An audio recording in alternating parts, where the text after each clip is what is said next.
Former President Trump filing a class action lawsuit against Facebook, Twitter, and Alphabet. Eamon Javers is in D.C. with the latest. Eamon, what's going on? Yeah, hi, Deirdre. Well, the former president just wrapped up a press conference in Bedminster, New Jersey, a short time ago.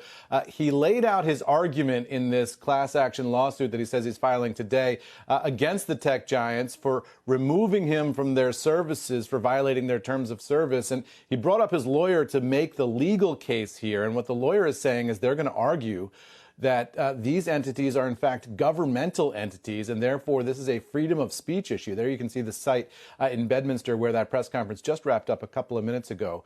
They're going to argue that this is about freedom of speech and the First Amendment, and that the Supreme Court should be the ultimate arbiter of who can say what on social media, not the social media companies themselves. The difficulty that the former president's going to have here, of course, is that these are private companies. And as private companies, they have terms of service, and they say that the former president violated those terms of service in his calls to potential violence around the insurrection of January 6th. That was the inflection point at which those services decided to ban him in the first place. So the former president airing a number of grievances today in New Jersey and fleshing out what this lawsuit is going to look like. We'll see if it gets any traction in the courts. They say they like the venue in southern Florida where they filed this lawsuit, Deirdre.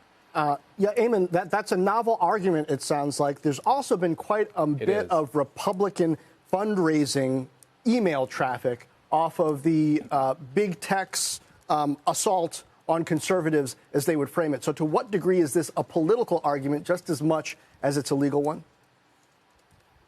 It's a political argument. It's venting, frankly, John. The former president is frustrated with his inability to access those services, though he was asked during this press gathering that he had whether or not he would rejoin Twitter and Facebook and YouTube and the like if he was able to get access. And he said, I don't know that I would necessarily. Remember, some of his supporters have formed their own social media entities that they're trying to gain some traction with.